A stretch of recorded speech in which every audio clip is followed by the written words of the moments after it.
네, 안녕하세요. 참 떨립니다.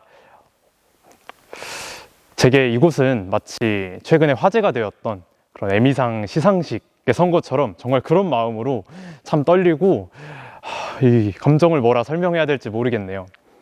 그 이유는 제 오랜 꿈이었던 강연자라는 꿈이 이루어지는 순간이 바로 지금이기 때문인데요.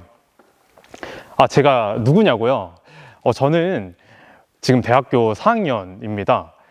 아직 정신을 잘 못 차린 건지 매번 밥 먹듯이 강의를 째고 강의실을 나와서 강연장으로 향하는 그런 조금은 별난 학생입니다. 친구들이 저에게 자주 하는 말이 있어요. 영종아, 너 또 어디 가? 라고 하면 저는 씩 웃고 또 강의실을 떠나 사라지곤 합니다. 그런 저는 과연 어디로 갔을까요? 여러분 혹시 강연과 강의의 차이를 아실까요? 이 질문은 오랜 시간, 꽤 오래전부터 제 머리를 복잡하게 만든 숙제 중에 하나였습니다. 저는 강의는 참 싫어하는데 강연은 참 좋아하는 사람이었기 때문이죠. 강의를 들으면 10분만 들어도 이렇게 졸고 하기 마련인데 강연을 들으면 3시간을 들어도 제가 한 자리에서 눈을 초롱초롱하게 뜨고 강연자를 바라보고 있는 거예요. 제가 이 두 가지를 분명하게 구분할 수는 없겠지만 어렴풋하게 아마 의미를 이제 좀 알 것 같은데요. 강의가 다루는 방식이, 다루는 대상이 뭔가 체계화된 지식과 논리 이런 것들이라면 강연은 그 강연자의 삶, 그 삶의 이야기였습니다. 저는 강연자의 삶의 이야기에서 나오는 그런 지혜나 통찰 이런 것들이 참 좋더라고요. 저는 사범대를 다니고 있고 올해 초까지도 임용고시 준비에 열을 올리고 있던 그런 학생이었습니다. 그런데 제가 학교를 다니는 내내 교사라는 꿈에 대한 확신을 갖지 못하고 이 길이 내 길이 맞을까? 아닐까? 라는 고민을 하면서도 계속 그 길을 준비해 가고 있던 과정이었어요. 그때 제가 좋아하는 강신주라는 철학자분이 계신데요. 그분이 그 꿈이 내 꿈인지 아니면 사실 개꿈인지, 진짜 꿈인지 아니면 개꿈인지 확인하는 방법을 알려주시더라고요. 한 강연에서 그런 이야기를 해주셨어요. 그 내용이 뭐였냐면 만약에 그 꿈이 진짜 꿈이라면 그 꿈을 이룬 순간부터 너는 하고 싶은 일들이 참 많이 떠오를 거라고요. 만약에 제가 교사가 되었다면 정말 신난다. 이제 학생들이랑 어떤 것들을 해봐야 되지? 수업 시간은 또 어떻게 알차게 꾸려보고 학생 지도는 어떤 걸 새롭게 시도해보며 이런 생각들로 신났더라면 저는 교사라는 진짜 꿈을 꾸고 있는 사람이었겠죠. 하지만 곰곰이 생각해 봤을 때 아닌 것 같았습니다. 저는 그때부터 이게 내 꿈이 아닐 수도 있겠다. 그럼 진짜 내 꿈은 뭘까? 조금 고민해 봐야겠다 생각을 하고 그래, 내 마음의 목소리를 들어보자. 왜 난 확신이 없었을까? 하면서 다시 처음부터 제가 좋아하는 일을 찾기 시작했어요.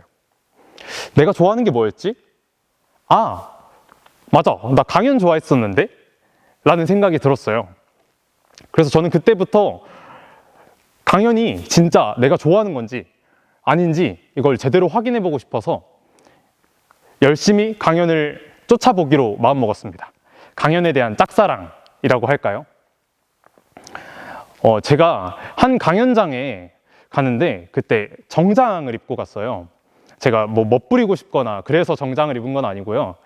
제가 그때가 교육 실습을 나가고 있는 때였어요. 교생 선생님 있죠. 그때 서울에서 강연이 7시에 진행이 되는데 제가 꼭 보고 싶었던 강연이 7시에 진행이 되는데 저는 충청북도 청주에 살고 있는 학생이었어요. 그래서 교생 실습이 끝나자마자 4시 반 정도에 끝나자마자 버스를 타고 택시를 타고 이렇게 정말 말도 안 되게 그 짧은 시간 동안 이동을 해서 강연을 보고 또 그러고 바로 청주로 다시 돌아왔죠. 왜냐하면 그 다음날 또 출근해야 하잖아요. 정말 그렇게 힘든 일정이었는데도 신기했던 거는 저는 하나도 힘들지가 않더라고요. 정말 그냥 그 기억이 참 재밌고 뭔가 거기서 사진을 찍고 있는 제 모습이 정말 신나 보이고 환해 보여서 아, 이게 진짜 재밌는 일인가? 라는 생각을 처음 하게 되었어요. 저는 그 이후로도 수많은 강연장을 찾아다니면서 뭐 제 돈이 얼마가 들던 제 시간이 얼마가 들던 뭐 제 에너지가 얼마나 들던 이런 것과 상관없이 그런 걸 하나도 생각하지도 않고 정말 그냥 마음 가는 대로 열심히 강연장을 찾아다녔던 것 같아요. 여러분들께 제가 꿀팁 하나 전수해 드리도록 하겠습니다. 바로 강연장에서 주목받는 방법인데요. 자, 천천히 알려드릴게요. 첫 번째로는 시선을 강연자에게 집중합니다. 자, 그러고요. 그 다음부턴 고개를 천천히 끄덕끄덕 해보세요. 고개를 끄덕끄덕 하면서 가끔은 아, 맞아, 하면서 네, 대답을 해보시고요. 그 다음으로는 강연자의 별 얘기가 아닌 것 같아도 박수를 치고 막 하하하 하면서 한번 웃어보세요. 그렇게 강연을 저는 들었었거든요. 근데 그게 신기한 게 강연자가 저에게 더 집중을 잘 하는 경우도 있지만 저도 그 강연에 점점 더 빠져들게 되고 집중을 하게 되고 그 강연자와 뭔가 마음에서의 연결이 이루어지는 그런 감정을 느낄 수 있었어요. 자, 마지막으로는 제 필살기인데요. 저는 어떤 강연회든 꼭 그 강연회에 가서 한 번의 질문은 하고 오겠다라는 다짐을 항상 하고 갔어요. 우리 한국 사람들 그 질문하는 거 좀 어려워하잖아요. 그래서 사람들이 이제 서로 눈치만 보면서 쭈뼛쭈뼛 대고 있을 때 저는 용기 있게 손을 들어서 강연자분께 그냥 어떤 질문이라도 한번 해보곤 했었어요. 저는 그런 제가 강연에 대한 좋아하는 마음으로 한 발 더 그리고 한 걸음 더 다가가려 했던 노력이 또 새로운 많은 우연한 기회들을 만들어냈더라고요. 제가 한 번은 그 세바시라는 강연 프로그램이 있죠. 그 프로그램에 강연 영상이 올라오면 그 강연 영상에 한글 자막을 다는 역할을 같이 함께 해보기도 했었고요. 또 그 세바시에서 강연을 만드는 PD분의 인터뷰를 할 수 있는 기회를 제가 얻어보기도 했었습니다. 또 정말 신기한 인연인데요. 제가 강연자 그리고 저는 청중의 입장으로 만났던 그 방승호 선생님이라는 그 학교 현장에서 되게 긍정적인 변화를 만드시는 되게 즐거운 재밌는 선생님 한 분이 계세요. 근데 그분이 강연이 끝나고 이제 퇴근을 하려고 하시는데 제가 막 쫓아갔어요. 막 쫓아가서 아, 저도 교육 쪽 관련해서 일하고 있습니다. 이쪽 전공을 하고 있어요.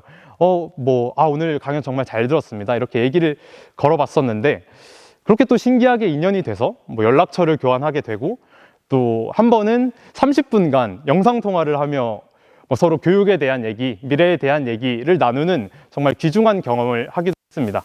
그게 다 제 강연에 대한 마음, 용기가 사람들에게 보였기 때문이라고 생각을 하는데요. 제게는 강연이 아이돌 콘서트장에 가는 것과 같은 느낌입니다. 실제로 친구가 저에게 너 뭐 제일 요즘 인기 있는 여자 아이돌 콘서트 갈래? 아니면 너가 진짜 좋아하는 강연자의 강연을 갈래? 라고 묻는다면 저는 주저하지 않고 나 강연 보러 갈래? 라고 이야기할 수 있을 정도였어요. 그만큼 제게 큰 영감을 준 강연자를 만나는 일은 참 떨리고 설레는 일이었습니다. 여러분은 혹시 여러분들이 좋아하는 일에 정말 깊이 있게 진지하게 한번 몰입해 본 적이 있으신가요? 우리가 이런 걸 하는 사람을 흔히 덕후라고 하잖아요. 또 이런 행동을 덕질이라고 하죠. 저는 그 분야가 어찌됐든 뭐 어떤 분야를 좋아하든 상관없이 정말 자신이 좋아하는 일, 가볍게 좋아하는 일이라고 생각했던 그 일에 진짜 깊이 한번 몰두해 보는 경험은 참 귀중한 경험이라는 생각이 들더라고요. 저는 강연을 통해서 제가 어떤 사람인지를 좀 더 분명하게 알 수 있었어요. 저는 사람들이 이 사람 자체에 관심이 참 많고요. 또 사람들 각자의 이야기에 참 관심이 많습니다. 그리고 저는 강연이나 이렇게 사람들 간의 대화 이런 걸 참 좋아하는데요. 어쩌면 이런 생각을 하기도 합니다.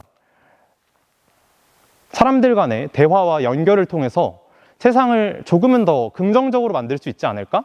사람들 간에 조금 더 소통하고 잘 살아갈 수 있도록 할 수 있지 않을까? 하는 그런 꿈을 꾸기도 합니다. 제가 그런 사람이라는 걸 이 강연을 쫓아본 시간을 통해서 알 수 있었어요. 여러분은 그럼 어떤 사람이신가요? 저는 관점이라는 단어를 참 좋아하는데요. 강연도 어찌 보면 제게 그 강연 영상 강연 하나하나가 제게 뭔가 새로운 시각, 제 삶을 바라보는 시선을 가져다 주는 그런 하나의 관점이라고 생각을 해요. 저는 이런 색다른 시각이 주는 선물을 동떨어진 시선, 이렇게 표현을 하곤 하는데요. 사람들의 이야기를 깊이 이해하고 또 그 타인의 관점을 흡수해서 자신의 세상을 풍요롭게 만드는 일. 좀 멋있어 보이지 않나요? 네, 저는 사실은 처음에 말씀드렸던 것처럼 저는 어쩌면 조금은 주위 사람들에게는 참 피곤한 사람일 수 있겠다라는 생각이 들어요. 그리고 이해할 수 없는 사람이다 라고 이야기를 할 수도 있을 것 같고요. 왜냐하면 저는 대화를 할 때도 이렇게 생각해보는 건 어때? 저렇게 생각해보는 건 어때? 라고 말하면서 네, 대화를 이어가거나 혹은 뭔가 사람들이 상식이라고 정해놓은 것들에 항상 그것들과 다른 길, 다른 선택지가 있지 않을까 하면서 네, 그런 것들을 찾아 나서거든요. 그래서 참 제 주위 사람들이 힘들 수 있겠다라는 생각이 들어요. 우선 네, 사과의 말씀드리겠습니다. 그런데 죄송하지만 앞으로도 사과를 계속 드릴 것 같아요. 저는 이렇게 제가 뭔가 그런 사람들이 삶의 새로운 가능성을 발견하고 또 새롭게 어떤 내가 내 삶을 이렇게 바꿔볼 수 있지 않을까 하는 생각을 줄 수 있는 사람으로 앞으로도 살고 싶거든요. 제 사랑하는 강연자들이 저에게 그런 관점을 가져다 주었던 것처럼요.